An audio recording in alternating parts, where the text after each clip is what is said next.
All right, I'm live right now, and I wanted to take a minute to catch up with the one and only NickyRod. What's up, Nicky? What's going on, boss? How you doing? I'm hanging in there. So I'm real excited. We just had you on, but I wanted to kind of catch up on a couple things. You just got done with a sick match with Luke Rockhold, former middleweight champion. What was that like, and how was it heading out there? It was a fun experience, man. I anticipated a match with a lot of hand fighting, a lot of takedowns, and that's pretty much what they got, man. I threw them around the best I could. I took my shots and got my takedowns pretty much whenever I wanted. I mean, I controlled every aspect of that match every second. So I'm pretty happy with the performance. I mean, I didn't get the sub, but again, I'm still purple up, bro. You know, I don't have all the technique it takes to sub high level black belt every single time. You know, I get subs occasionally, but it's coming, man. Yeah, it's gotta be intense, brother. You're starting to headline some of these bigger matches like Polaris 12, and you're getting your name out there. I gotta ask you, because everybody's gonna be thinking it. You know, it's one thing to go up against a former middleweight champion, and you kind of handled him the way that you handled him. Yeah, you didn't get the subs and all that, but you're still coming up in the game.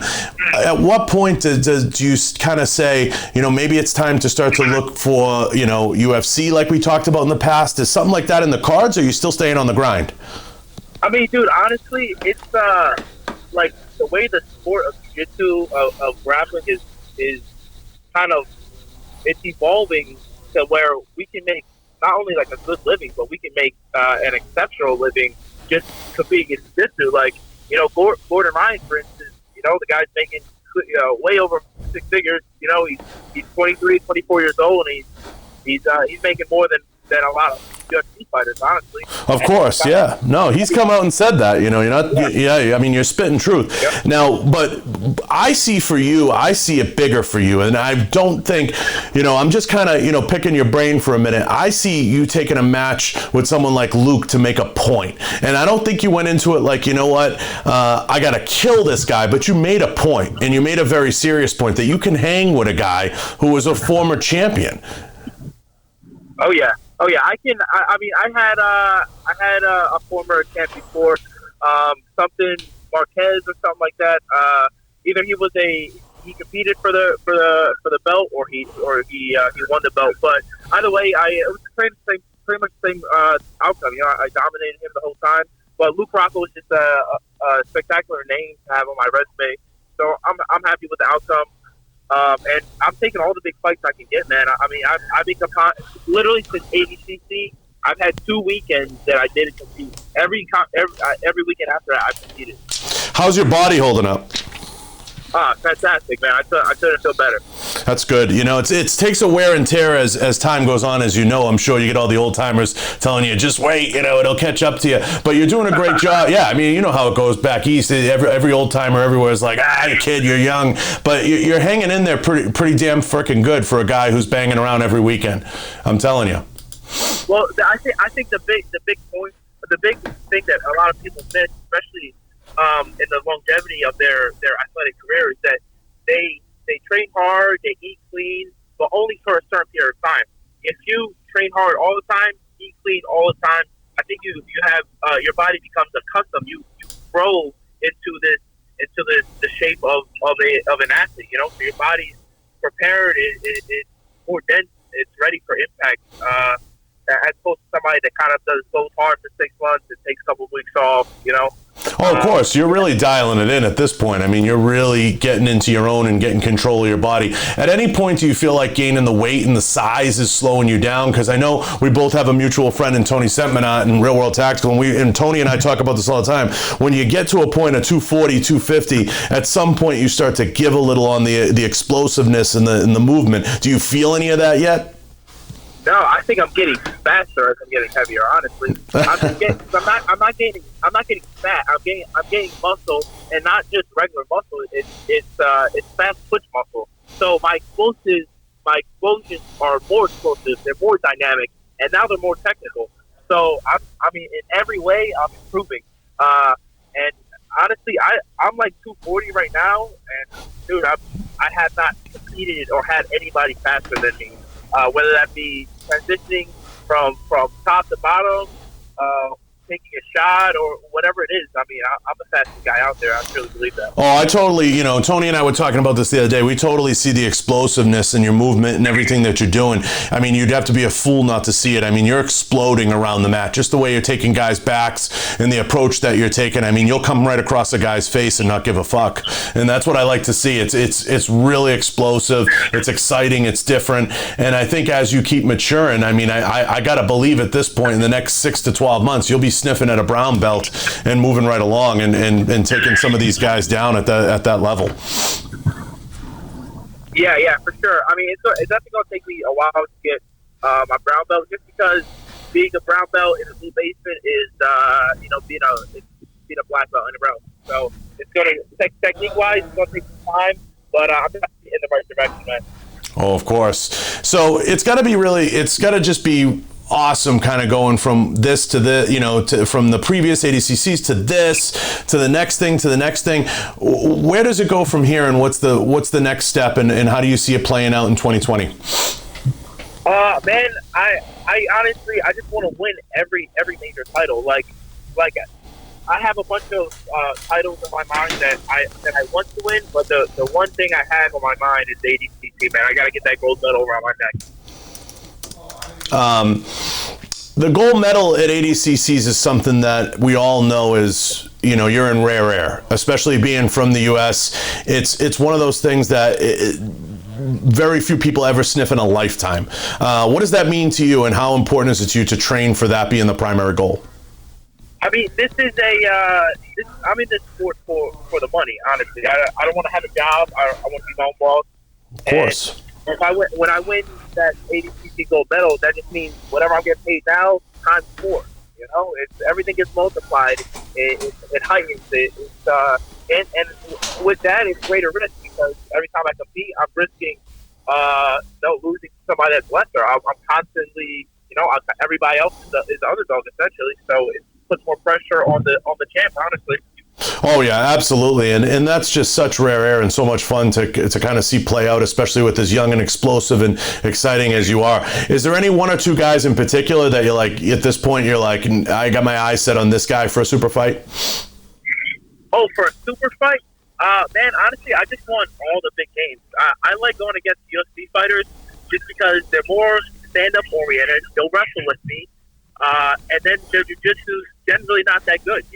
They're great against other MMA fighters, but there's levels, Yeah. There really is.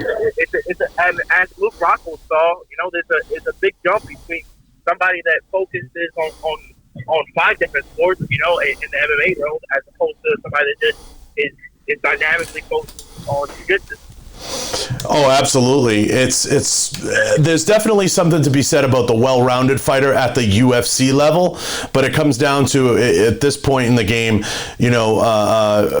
finding the guy that best suits your needs to complement where you're trying to go and what you're trying to do in the sport. And I thought Luke Rockhold was a great choice for you. I thought that was absolutely perfect. The weight, the size, everything about it was in the right area for you. What led to the decision? Was it an easy one, or did you guys get together and chat about it? How did it play out?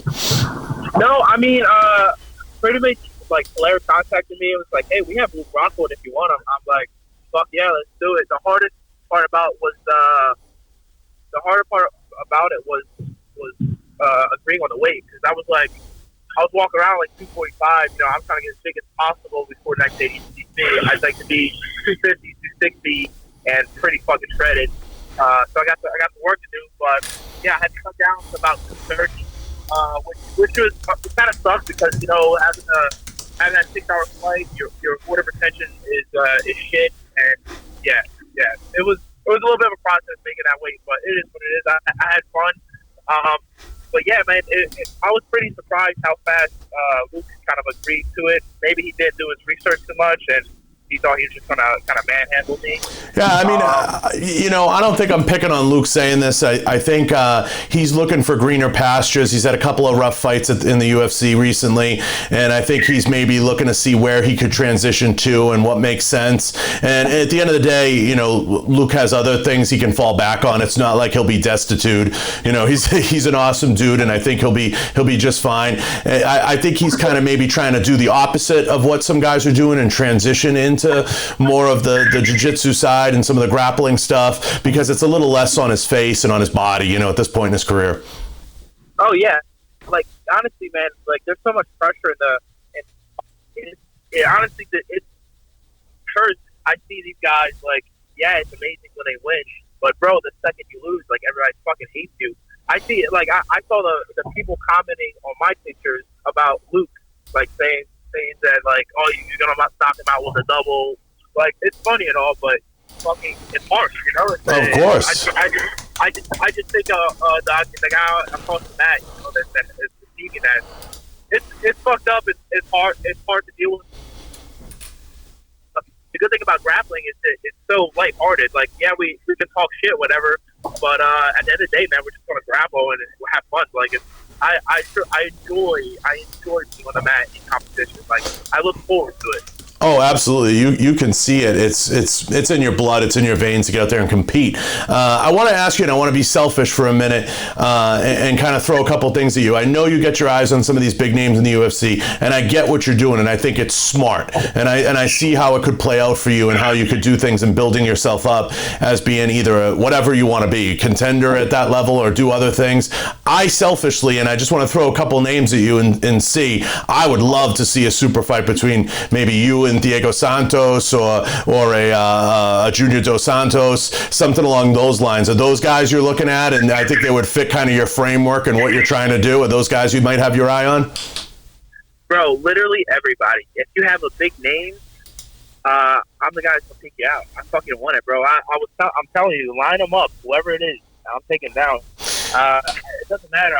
Dos Anjos, DC, Joel, I don't care, bro. John Jones, like, give it to me. I know it's going to be hard to get the big name fights just because, big names, bigger money. But yeah, when I get it, man, I'm prepared, and I really do look forward to the big name fights. I live in pressure, so it's no big deal to me. No, I love it. I feel you, man. But the reason I bring those names up, like a Diego or a Junior, is because I just don't see anyone unseating John Jones, even though one of those guys kind of fights at the heavyweight level. The other guys, at the light heavy. I just don't see anyone taking down John Jones. And some of those guys in that light heavy space are going to be looking for something to keep the heat on, So you get like a Dominic Reyes, you get a Diego Santos, you have a nice crew of guys in there that I think you could have a lot of fun with, and I think you could have some really good matches with. And I think it'd be, Diego is definitely someone. I mean, that dude's tough as nails out there. There's even a really good, I would love to see selfishly a match like that, something along those lines, even an Eric Anders, who's a real tough guy, tough kid, something like that. I think would be a lot of fun, be great matches to see, man. Yeah, I like matches that, people are going to push forward, come at me hard. I enjoy the grind, I enjoy the fight. So I just look forward to it every time, man.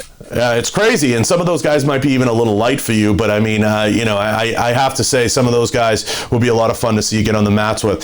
And it's great to see the evolution of your career. We were talking kind of offline before. I know some friends and some guys that are getting behind you now. It's really exciting since we last talked to see some guys get behind you and start to support you and support the movement and get kind of not just sponsorships, because I hate that. It's like a dirty word. You know that. It's just like, but just supporting what you're trying to do and get behind you. And hopefully a lot of those guys will stick with you for a long time, because I think you got a great disposition about you. And I just love the attitude of you just want it and you just want to come at people, and you'll fight every month. And I think that's the heart of a fighting champion. Truly, you just have to keep getting in there. And are you holding out a little bit to see kind of who comes forward, whether it's like a monster or a bigger name or bigger entity? Have you been getting contacted by some of the larger sponsorship opportunities? I mean, I got pretty decent sponsors, man. I'm very happy with all the people that I have backing me and supporting me. We're doing good right now, and man, I think I do a pretty good job of kind of displaying what it takes to get, to achieve the goals that I have achieved. Like as far as my social media game goes, and I think that goes a long way, man. And people tend to really appreciate that. Yeah, no, absolutely. And I think, you've come so far to being, kind of shot out of a cannon at ADCCs and hitting the scene. And now you're just taking on all comers. So 2020 is going to be super exciting. I think you're going to have a badass Christmas, recover a little bit, get your wits about you and figure out what the next steps are. I know I'll have your friend Gordon Ryan out here in Vegas in the coming weeks. That's going to be exciting. When are you going to make it to Vegas and come around the fight scene a little bit? Oh, as soon as you guys invite me, I'll be over there, man. we'll have to get you out soon. But I just wanted to catch up with you, and I think it's been amazing seeing this grow. And I think Polaris is really just the beginning. I think you're going to have some awesome super fights. I think there's going to be a lot of stuff going on with you for 2020. Hopefully, you don't scare too many people away. And is that something that scares you a little bit? Yeah, I think that's a problem. Like, people. Nobody really wants to get manhandled in front of everybody, and that's my game. I want to bully you. I want to make you my bitch when I'm on the mat. Of course. And I think that deters some big name people because they don't want to get shut down by somebody with my style and my limited experience. But honestly, man, if I'm being honest, this is a money game. So if they want to give me 10 G's to go up against the blue belt, I'm gonna take that 10 G's to go up against that blue belt. You know what I mean? Same thing with a big name guy. I take as many matches as I can get. I'm just racking up the money while I can, man. Yeah, you absolutely have to, and I'm glad. I love seeing how you and Gordon approach it as a business, because it really is a business. And I think, a lot of guys don't. We were talking about this today because I had Coach Casey Halstead from 10th Planet on the podcast, and we were talking about this. And guys just have to do a better job approaching it with that business mindset. Like, I'm here to make money. I'm here to do work. I'm here to succeed. I'm not here to screw around. This is my craft. This is my business. And a lot of fighters just don't take it seriously. That's why I love hearing the business side of it with you. Like, I want to make money and I'm in this to be successful. I'm not in it to lose. Oh yeah, you have to treat it like that. The people that aren't treating it like a business, you're hurting the value of us. You know what I mean? Of course. If you're a high-name guy and you're accepting fights for cheap, and you're fucking everybody else up at the ladder. So keep your know your worth. I'm not saying overvalue yourself, but know your worth. And if you really want to make some money in this sport, you have to compete often, man. You can't just go once or twice a year. Some guys get away with that, like Lushesha and stuff. You can compete seldomly and be okay, but for the most part, man, you have to be on the mat consistently. How did a couple last questions? How did it feel to have? I know Joe recently mentioned you on the Joe Rogan show. How did it feel to get a little shout out from Joe? Dude, I was more happy about. That was my greatest accomplishment in life, getting a little shout out on that. I was more happy about that than ADCC by far, bro. Oh yeah, that's super cool to have him kind of acknowledge you on that platform and in that way. I think that's amazing. When you had to pinch yourself when you saw that. Oh yeah, dude, it's been a year and a half. I made it on Joe Rogan already.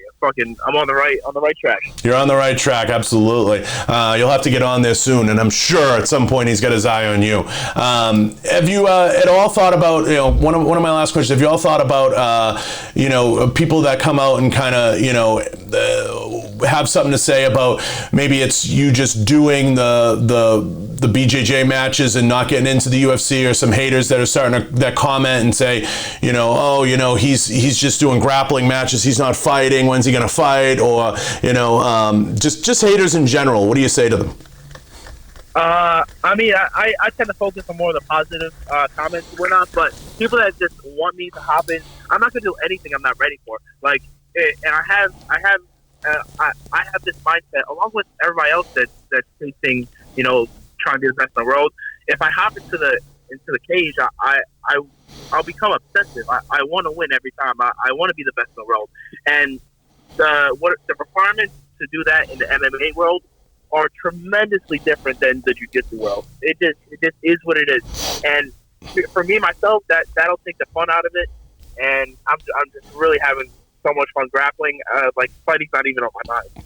Oh, that's so true. I mean, I'm glad you brought that up. It's two totally different worlds, and they're two different things, and a lot of people don't understand that, and people don't get it. I think what Gordon did was paved a whole new path. He was the first kind of really big name on that scene, and then you came along, and I'm sure at some point you two will collide and have some fun, and I know you guys are friends, so that'll be badass and that'll be fun, you know, even doing a video. I think if you guys did a super fight, I think everybody would buy it just for shits. You guys would make tons of money, and I think that's the way to do it. I think it's great, and I think you're gonna keep killing it, brother, and I love having you on, and all I can say is don't forget the little people, you know, along the way, and Yeah, for sure, bro. Of course. Yeah, absolutely. So I'm going to sign out. I want to remind everyone, go check out NickyRod. Check out his Instagram. Check out his page. Check out upcoming matches, anything he has going on. I'm sure he has a lot of stuff in the pipeline, and I know I'll have him on soon for an update. But I really can't thank you enough, man. I wanted to get you on after this Luke Rockhold fight and what you did there at Polaris. That was phenomenal, and I think everybody's super excited to see kind of where it goes from here. And I'll have to make you promise that in 2020 we get back together and do a long show. Oh, for sure. We'll do a podcast in person, man. Absolutely, yeah. I'll get you out here at some point. I know the holidays and everything else kind of catch up on you, but after the holidays and things die down for you, I'll have to get you out here for sure, 100%. Oh, yeah. Yeah, absolutely. I appreciate you having me on. Appreciate you guys following me, man, and we'll be in touch soon. Always.